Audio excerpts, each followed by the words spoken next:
નમસ્કાર. વાચિકમ ગુજરાતી એટલે કે વાર્તા સાંભળવાની યુટ્યુબ ચેનલ અને આ ચેનલ પર આપ સૌનું સ્વાગત છે. આજની વાર્તા ભાવનાત્મક વાર્તા છે અને એટલે જ વાર્તા હૃદયસ્પર્શી બની જાય છે. વાર્તાનું શીર્ષક છે તરફડાટ અને લેખક છે સુમંત રાવલ. અચાનક અડધી રાતે આંખ ઉઘડી જાય છે. સીધી વોલ ક્લોક પર નજર જાય છે તો રાતના 12 વાગ્યા અને ઉપર 30 મિનિટ થઈ ચૂકી છે. સેકન્ડ કાંટાની ગતિની કિક કિક અવાજ સતત સંભળાયા કરે છે. કમરામાં અને કમરાની બહાર રાતની ખામોશી પ્રસરી ચૂકી છે. ક્યારેક કૂતરાના ભસવાનો કે સોસાયટીના રસ્તા પરના વૃક્ષોમાં સંતાયેલા પંખીનો ધીમો ચિત્કાર સંભળાયા કરે છે. જ્યારે જ્યારે ઊંઘ ઉડી જાય છે ત્યારે ત્યારે કલાકો સુધી સતત વિચારો આવતા રહે છે. આ માટે કદાચ મારી 55 વર્ષની ઉંમર અને મારી અપરિણિત અવસ્થા કારણ હોઈ શકે. સ્કૂલ ટીચરમાં દાખલ થઈ અને ધીમે ધીમે પ્રિન્સિપાલની ખુરશી સુધી પહોંચી. મારી આટલી સફરમાં તો મારી અમૂલ્ય અડધી જિંદગી પૂરી થઈ ગઈ. મારી પાસે શું નથી? શાંતિનગર સોસાયટીમાં પોતીકો બંગલો છે, પૂરતું ફર્નિચર છે, એસી રૂમ, 50ના સ્ક્રીનનું ટીવી, કોમ્પ્યુટર, સોલાર સિસ્ટમ અને ડનલોપની બેડવાળી પથારી, સ્કૂટર, બેંક બેલેન્સ અને ચરબીથી લથબથતું શરીર, ડાયટિંગ અને કોલેસ્ટ્રોલ દૂર કરવાની દવાની બોટલો. કદાચ વધારે પડતું સુખ શરીરમાં પેસી ગયા પછી ધુમાડો બનીને ગુંગળાવતું હોય નહીં ને એવું લાગે છે. આ બધું ફર્નિચર, આ બધા વિદ્યુત ઉપકરણો, આ ફૂલ ફર્નિશ્ડ બેડરૂમ, આમાં ક્યાંય સુખ હોતું નથી. સુખ અંદરથી આવે છે, પણ મારી અંદર તો ખાલીપો ભરેલો છે. મારી પાસે બધુંય છે, છતાંય મારું પોતાનું શું? પતિ, બાળકો, પરિવાર, સંતાન અને સુખ, આમાંથી મારી પાસે શું? સવારે સ્નાન કરતી વખતે નિર્વસ્ત્ર બની બાથરૂમમાં શાવર નીચે ભીંજાતા શરીરને સામેના પૂરા કદના અરીસામાં મારી કાયાને ઘુમાવીને જોયા કરું છું. પેડું વધી ગયું છે, આંખો પર થોથર બાજી ગઈ છે, હડપચી જાડી થઈ ગઈ છે. 30 વર્ષ સુધી સાચવી રાખેલી કાયા હવે કઢંગી બની ગઈ છે. શનિ રવિની રજામાં સ્વિમિંગ કરું છું, બાબા રઘુનાથના આશ્રમમાં જઈ યોગા કરું છું, આયુર્વેદિક ઓસડિયા ચૂસું છું. યોગ, વ્યાખ્યાન, મનોરંજન બધું જ અર્થહીન લાગે છે. ક્યારેક તો સ્લીપિંગ પિલ્સનો હેવી ડોઝ લઈ કાયમી ઊંઘ લઈ લેવાની ઈચ્છા થાય છે. લીલીછમ લોનમાં વોક લેતા અચાનક પગની લીસી પાનીમાં કેવડિયો કાંટો ખૂંચી જાય અને મોંમાંથી સિસકારો નીકળી જાય એવી વેદના થઈ આવે છે. યુવાનીના ઉંબરે પગ મૂકતા જ પગની પાનીમાં પેસી ગયેલી કાચની કરચ માત્ર પગની પાનીને જ નહીં, સમૂળગા શરીરને લોહી લોહાણ કરી મૂકે છે. એકલી પડું કે તરત એ સમય યાદ આવી જાય છે. એ વખતે હું 22 વર્ષની યુવતી હતી. કડી ઉઘડી ચૂકી હતી અને ભમરાથી દૂર ભાગતી હતી. સીડી વોરા કોલેજના ફર્સ્ટ યરની એક્ઝામ વખતે જ શેખરનો પરિચય થયો. એક્ઝામ પૂરી થઈ અને વેકેશનમાં અમે મળતા રહ્યા અને અલગ પડતા બંને જણા તડપતા રહ્યા. નવું સત્ર શરૂ થયું અને કોલેજ ફંક્શનમાં અમે તકદીર નામની એક ફિલ્મનું ડ્યુએટ સોંગ સાથે ગાયું. જબ જબ બહાર આઈ ઓર ફૂલ મુસ્કુરાએ, મુझे तुम याद आए. શેખર 25નો અને હું 22ની. જીવનમાં સાચો સાચ બહાર આવી ગઈ, જેને કવિ લેખકોએ પ્યાર, મોહબ્બત, ઇશ્ક વગેરે નામ આપ્યા છે. વેકેશનમાં કાશ્મીરની ટૂર વખતે અમે બંને નિકટ આવી ગયા. બધાથી અલગ પડી અમે અમારા સપનાના કિલ્લા રચ્યા. દૂર પહાડીઓમાં ભટકતા રહ્યા. ત્યાં અચાનક આકાશમાં વાદળ ધસી આવ્યું અને ધીમો વરસાદ શરૂ થઈ ગયો. વરસાદથી બચવા અમે નજીકના એક ખંડેરનો આશરો લીધો. બસ આ ખંડેર અમારા પ્રેમનું એકમાત્ર મૂક સાક્ષી બની ગયું. અમારે કલાકો સુધી આ જર્જરિત છતવાળા ખંડેરમાં રહેવું પડ્યું. અમને શોધતી કોલેજની એક જીપ ખંડેર સુધી પહોંચી ત્યારે ઘણું મોડું થઈ ગયું હતું. અમારા ભાવિ સપનારૂપી જિંદગીની જીપના ટાયરમાં પંક્ચર પડી ગયું હતું. ટૂરમાંથી પાછા ફર્યા પછી 2 મહિના વીત્યા અને મારી ચિંતા વધી પડી. મેં એકવાર શેખરને એકાંતમાં પૂછ્યું, શેખર, આઈ એમ કેરિંગ. શેખર ચમકી ગયો. આંખો ફાડીને મારા પેટ સામે તાકી રહ્યો. એનો ચહેરો સફેદ થઈ ગયો. મેં આશા રાખી હતી કે ખુશ થશે, મને ઊંચકી લેશે, મારા હોઠ ચૂમી લેશે, પણ આમાંનું કશું જ બન્યું નહીં.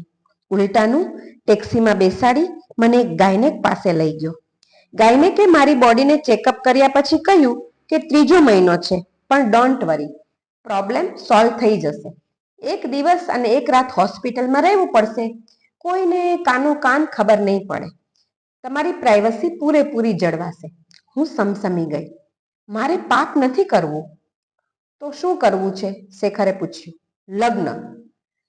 લગ્ન? શેખર વિલન જેવું હસ્યો. હજુ આપણે આગળ ભણવાનું છે, જોબ કરવાની છે, ફ્યુચર બનાવવાનું છે, અને લગ્ન એક વિઘ્ન બની જશે. એણે મને પરાણે સંમત કરી લીધી. ફોલિસ કેથેટરની ટ્યુબ મૂકીને દવા મારા ગર્ભાશયમાં ઉતારી અને ટ્યુબમાં ફસાયેલા ગર્ભને બહાર ખેંચી કાઢ્યો. પારાવાર વેદનાનો પહેલો અનુભવ. ખાસ્સું લોહી વહી ગયું, એટલે લોહી ચડાવવું પડ્યું. મા બાપને પણ કોલેજ દ્વારા ગામડામાં સફાઈ શિબિરનો કાર્યક્રમ રાખવાનું બહાનું બતાવી 2 દિવસ અને 1 રાત હોસ્પિટલના એ વોર્ડમાં હું પડી રહી. ડિસ્ચાર્જ થયા પછી એક બહેનપણી બીમાર છે, એની સારવારનું બહાનું કાઢી વર્કિંગ વુમેન હોસ્ટેલમાં પડી રહી. અઠવાડિયા પછી બધું નોર્મલ થયું, પણ મારું મન આજ દિન સુધી એબનોર્મલ બની ગયું. હૃદયમાં પડેલો એ ડંખ ઊંડે ઉતરી ગયો, જે 55 વર્ષની ઉંમરે પણ સણક્યા કરે છે. હું એક એવી કુંવારી માં હતી જેણે ટ્રેમાં પડેલા પોતાના બચ્ચાના તરફડતા ગર્ભને નજરે જોયો હતો. હાથ પગ ધ્રુજતા હતા, મોં ઉઘાડું હતું, અને ગુલાબી રંગનો એ વેત જેવડો માંસનો લોચો હજુ એ આંખો સામેથી ખસતો નહોતો. એક અપરાધ થઈ ગયો. એક એવી કોર્ટમાં કેસ ચાલી રહ્યો હતો કે જેમાં અપરાધી પણ હું હતી અને જજ પણ હું જ હતી. હું એક સ્ત્રી હતી અને મેં એક સ્ત્રીને મારી નાખી હતી. મેં મારા જ અંશને ખતમ કરી નાખ્યો હતો. સિસ્ટર ટ્રે લઈ ગઈ, મારા શરીરમાંથી છૂટા પડેલા મારા અંશને લઈ ગઈ. હું શેખરના ખભે માથું મૂકીને રડી પડી. પછી તેણે ધીમેથી ઊભી કરી અને ટેકો આપી મને ચલાવતો કોરિડોરની બહાર લઈ ગયો. ત્યારે મેં પાછું વળીને એકવાર હોસ્પિટલ તરફ જોયું અને લાગ્યું કે હોસ્પિટલમાં હું કશું ભૂલીને બહાર નીકળી ગઈ છું. વર્ષો વીતતા ગયા. ગ્રેજ્યુએશન પૂરું થયું. કોલેજ છૂટી ગઈ. શેખર પરદેશ ચાલ્યો ગયો અને હું દેશમાં રહી ગઈ. શેખર પાછો ન આવ્યો, એટલે મેં જોબ શોધી લીધી. વી.બી. વોરા ગર્લ્સ હાઈસ્કૂલમાં ટીચર બનીને રહી ગઈ. જિંદગી આસાન બની ગઈ. વિદ્યાર્થીનીઓ વચ્ચે એટલી ખોવાઈ ગઈ કે મારી પરણવાની ઉંમર પણ પસાર થઈ ગઈ. ઉંમર વધતી ગઈ, આંખો પર બેતાળા આવી ગયા, વાળમાં સફેદી આવી ગઈ અને હું પ્રિન્સિપાલની ખુરશી સુધી પહોંચી શકી હતી. પછી બીપીની તકલીફ વધતી ગઈ. છેવટે 55 વર્ષની ઉંમરે વીઆરએસ લઈ અને આરામ કરવાનું નક્કી કર્યું અને નવરી પડતા તરત જ ભૂતકાળની એ ભૂલ મારા પર જાણે કે સવાર થઈ ગઈ. મારા બંને ખભા પકડીને મને હચમચાવતી જાણે પૂછી રહી હતી, બોલ ને સુધા, તારું સુખ તો વર્ષો પહેલા તું હોસ્પિટલમાં છોડી આવી છે. હવે તારી પાસે શું છે? તું એકલી છે, અલગ છે, અસંગ છે. થાકી કંટાળી હારીને સાયકાટ્રિસ્ટ મલ્હોત્રા પાસે પહોંચી ગઈ. તેણે મારી સાથે કાઉન્સિલિંગ શરૂ કર્યું. મારા ભૂતકાળને ખોતરવાની કોશિશ કરી. મેડમ, યુવાનીમાં કોઈ ભૂલ? હા, થઈ હતી મારાથી ભૂલ. 22 વર્ષની ઉંમરે શેખર નામના એક યુવકને પ્રેમ કરવાની ભૂલ કરી હતી. પછી મેં બધી વાત કરી દીધી. ઓકે, આ ગિલ્ટી કોન્શિયસ કહેવાય. સાયકાટ્રિસ્ટ મલ્હોત્રાએ ચશ્માના કાચમાંથી મારા સ્થૂળ શરીર પર નજર નાખતા કહ્યું, અનાથાશ્રમમાંથી કોઈ બાળક એડોપ્ટ કરી ભૂતકાળના આ પાપનું પ્રાયશ્ચિત કરી શકાય, પણ પણ મને 55 થયા. આ ઉંમરે આ બધું? મેં મારી વાત કરી. જુઓ બેન, બાળક એડોપ્ટ કરવાને ઉંમર સાથે કોઈ સંબંધ નથી, પણ પાછલી ઉંમરે આવી પડોજણમાં પડશો એ વિચારવાનું રહ્યું. અને મેં પણ એ જ વાત કરી કે મને મારી જે શરીરની બીમારીઓ છે એ સાથે એક નવા જીવની જવાબદારી કઈ રીતે લઉં. પછી એણે એક છાપેલી પત્રિકા આપી, જેમાં મારી ઉંમરના પુરુષોની યાદી, બાયોડેટા, આવક, ફોટા વગેરે હતું. આ પુરુષો સાથે લિવ ઇન રિલેશન્સમાં રહી શકાય, એક પ્રેક્ટિકલ સલાહ આપી. મેં પત્રિકા હાથમાં લીધી, બહાર નીકળી અને સીધી કચરા પેટીમાં પધરાવી દીધી. મારા ડોક્ટર મલ્હોત્રાને કેવી રીતે સમજાવવું કે એક વખત આ નદી સાગરને મળવા ઉતાવળી થઈ હતી, પણ એ સાગર તો ખાબોચિયું નીકળ્યું. હવે આ નદી નદી નથી રહી. સૂકાભઠ કિનારા પર કાંટાળું ઘાસ ઉગી નીકળ્યું છે. સુગરની તકલીફ, વાયુનો પ્રકોપ, અનિંદ્રાની પીડા, જાણે કે જીવન મૃત્યુની દિશામાં ડગ માંડી રહ્યું છે. હા, ત્યાં બંધ પડેલા સ્કૂટરને કોઈ ધક્કો મારે અને અચાનક મશીન ઘર કરતું ચાલતું થઈ જાય, એવું મારું બંધ પડેલી જિંદગીમાં બની ગયું. ધક્કો મારનાર એક 20 વર્ષની કુંવારી કન્યા હતી. નામ હતું એનું મેઘના. મારી તરસી ધરતી પર જાણે કે મેઘ બનીને આવી અને વરસી રહી હતી. કાળા ભમ્મર લાંબા માથાના વાળ, માથા ફરતી બાંધેલી સફેદ રિબન, પતંગિયાની ડિઝાઇન વાળું ઢીંચણ સુધી પહોંચતું લોંગ ફ્રોક, પગમાં સેન્ડલ અને ઢીંચણ સુધીના સફેદ મોજા. મમ્મી કહેતા તેને પીઠ પાછળથી બૂમ મારી. મેં મોં ફેરવ્યું અને એક અજાણી છોકરીને જોતા હું તો આખી ફરી ગઈ. આશ્ચર્યથી જોતી રહી. મને જોઈ એનો હસતો ચહેરો સાવ મુરઝાઈ ગયો. ઓહ, આઈ એમ સોરી, એ ભોંઠી પડી ગઈ. મારી મમ્મી. તારા મમ્મી? હા, મારા મમ્મીના સેમ તમે લાગો છો. એવી જ હાઈટ, એવી જ ચાલ, સાડી પહેરવાની પણ એવી જ સ્ટાઇલ. તો હું છેતરાઈ ગઈ. આઈ એમ સોરી. શરમથી તેની ગરદન ઝૂકી ગઈ. ક્યાં છે તારી મમ્મી? મારે તેને મળવું છે, મેં પૂછ્યું, અને એ જવાબ દીધા વગર જતી રહી. બીજે દિવસે ફરી એ જ જગ્યાએ એ છોકરી મને મળી ગઈ અને પછી એને બેસીને વાત કરી. મારી મમ્મી નથી, આ દુનિયામાં નથી. ગયા વર્ષે બ્લડ કેન્સરના લીધે એ આગળ ન બોલી શકી. આંખોમાં આંસુ છલકાઈ ગયા. રડીશ નહીં, તને તારી મમ્મી ફરી મળી ગઈ છે, જો ને. મેં તેનો હાથ મારા હાથમાં લેતા પૂછ્યું, શું નામ છે તારું? મેઘના. મેઘના કેલકર. ચાલ આપણે કોફી પીએ. નજીકમાં કોફી શોપ હતી. હું તેને ત્યાં લઈ ગઈ. કોફી શોપમાં બેઠા. કોફી પીતા મેં પણ મારો સઘળો પરિચય આપ્યો. બ્લડ કેન્સર તો હવે ક્યોરેબલ છે, પણ હા, મારી મમ્મીને જ્યારે ખબર પડી ત્યારે ઘણું મોડું થઈ ગયું હતું. એણે કહ્યું. કોફીના ફીણ તેના હોઠ ઉપર ચોંટી ગયા. જીભ વડે ફીણ ચાટતા તેણે મગ ટેબલ પર મૂક્યો. મારા પપ્પા તો હું 5 વર્ષની હતી ત્યારે જ જતા રહ્યા. મારા મમ્મીએ મને ભણાવી અને મોટી કરી. અને અચાનક જ પર્સ ખોલી મેં એને રૂમાલ આપ્યો અને કહ્યું, આંસુ લૂછી નાખ. મને રડતી છોકરીઓ ગમતી નથી. એણે આંસુ લૂછી રૂમાલ મને પાછો આપ્યો. ચાલ હવે એકવાર હસી દે, મેં કહ્યું એટલે એના હોઠ જરા તરા મલક્યા. મેં પર્સમાંથી મારા નામ, સરનામા અને કોન્ટેક્ટ નંબરની કાપલી આપતા કહ્યું, આ મારું નામ, એડ્રેસ અને ફોન નંબર. તું મને મળતી રહેજે. પછી તેનો હાથ હાથમાં લેતા ઉમેર્યું, મેઘુ, તું મને તારી મમ્મી જ સમજજે. તમે મેઘુ કહ્યું અને મને મારી મમ્મી ફરી પાછી યાદ આવી ગઈ. એ પણ લાડમાં મને મેઘનાને બદલે મેઘુ કહીને બોલાવતી હતી.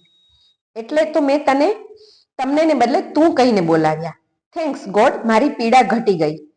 પીડા જેવું કંઈ નથી. આપણે સહન ન કરી શકીએ એ ક્ષણને પીડાનું નામ આપી દઈએ છીએ.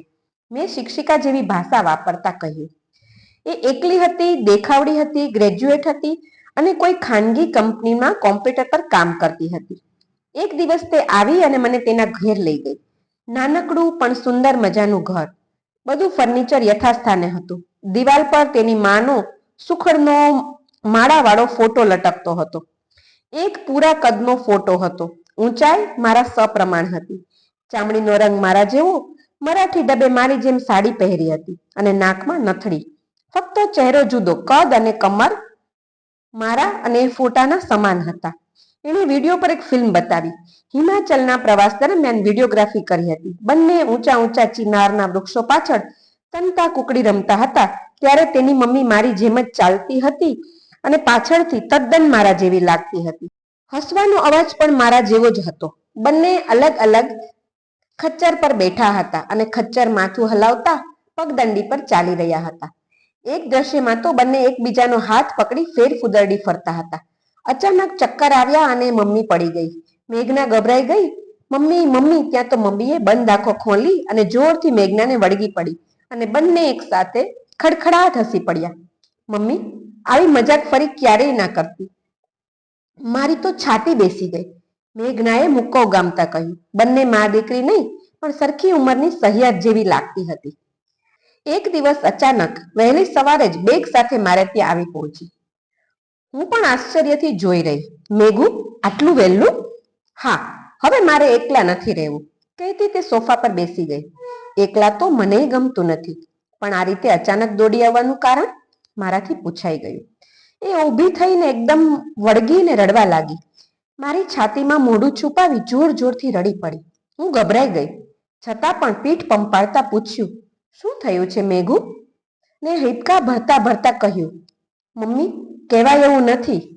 મમ્મી શબ્દ કાને પડતા જ મારું કાળજું ફફડી ગયું અને મારા અંગે અંગમાં જાણે કે કંઈક ફરકી ગયું. એ શાંત પડી. સોફા પર બેઠી એટલે મેં પાણી આપ્યું. એણે પાણી પીધું. જરા સ્વસ્થ થઈ એટલે મેં હિંમત કરી. તે મને મમ્મી કીધી એટલે મારી પાસે કંઈ છુપાવવાનું ના હોય. જે હોય ને એ વાત કર. મમ્મી, સુશેષ. એટલું બોલીને એ ચૂપ થઈ ગઈ. કોણ સુશેષ? મમ્મી, મારો બોયફ્રેન્ડ. શું કર્યું તારા બોયફ્રેન્ડે? મમ્મી, એ મને છોડીને અમેરિકા જતો રહ્યો. ભલે ને જતો રહ્યો. આ દુનિયામાં બીજા અનેક સુશેષ છે, મળી જશે. તું તો કેટલી સુંદર છે. પણ એટલું બોલતા એની ડોક નમી ગઈ. શું પણ? તેણે મારો હાથ પકડીને પોતાના પેટ પર મૂકતા કહ્યું, પણ મમ્મી. હું સ્થિર થઈ ગઈ. મારા પર જાણે કે વીજળી પડી હોય એમ હું નખ શીખ સળગી ઉઠી. મારી આંખો સામે શેખર ઝબકી ગયો. એનો નાટકીય પ્રેમ, હોસ્પિટલ, ટેબલ, ટ્રેમાં તરફડતો ગર્ભનો આકાર, વુમન હોસ્ટેલ, મારા મા બાપ, કઈ જાણે કેટલું એક સામટું આંખ સામે આવીને ઓઝલ થઈ ગયું. અચાનક મારો હાથ મારા પેટ પર ચાલ્યો ગયો. વર્ષો પહેલા જે રીતે પેટમાં ગર્ભ ફફડતો હતો તે રીતે જાણે ફરીથી ફફડવા લાગ્યો. મેઘના ગભરાઈ ગઈ. એણે મારા બંને ખભા હચમચાવતા પૂછ્યું, મમ્મી મમ્મી, શું થાય છે? તમારી તબિયત સારી છે ને? મેં એકદમ સ્વસ્થતા ધારણ કરતા કહ્યું, ચિંતા ના કર. હવે મેઘના બોલી, મમ્મી, હું એબોર્શન કરાવવા તૈયાર છું. હું એટલે જ તમારી પાસે આવી છું. નો એબોર્શન. મેં જરા કડક અવાજે, શ્રદ્ધાભરી નજરે તેની સામે જોતા કહ્યું. અને મેઘનાના મોઢા પર જાણે કે ખુશાલીની લાલીમાં છવાઈ ગઈ. એ જીવને મારવો નથી, જીવાડવાનો છે. એણે મારા ખોળામાં માથું મૂકી દેતા રાજી થતા કહ્યું, મારી વહાલી મમ્મી. મારો હાથ એની પીઠ ઉપર ફરતો રહ્યો અને બંધ આંખો કરીને હું એ બેસી રહી. બંધ આંખોના અંધકારમાં વર્ષો પહેલા મૃત થયેલો આકાર ફરી સળવળતો હોય ને એવું દ્રશ્ય મને દેખાતું હતું. ઈશ્વર જ્યારે કોઈ દુઃખ કે તકલીફ આપે છે ને ત્યારે એને સહન કરવાની હિંમત પણ સાથે જ આપી દે છે. ઈશ્વર જ્યારે કંઈ છીનવી લે છે ને ત્યારે યોગ્ય સમયે વ્યાજ સાથે ફરી પણ આપી દે છે. સમાજના ડરને લીધે સુધાએ જે આખી જિંદગી માનસિક પીડા ભોગવી હતી, મેઘનાને એણે એ પીડામાંથી બચાવી લીધી અને હવે સુધાનો જિંદગીભરનો તરફડાટ પણ શમી ગયો. ચાલો ફરી મળીશું એક નવી વાર્તા સાથે.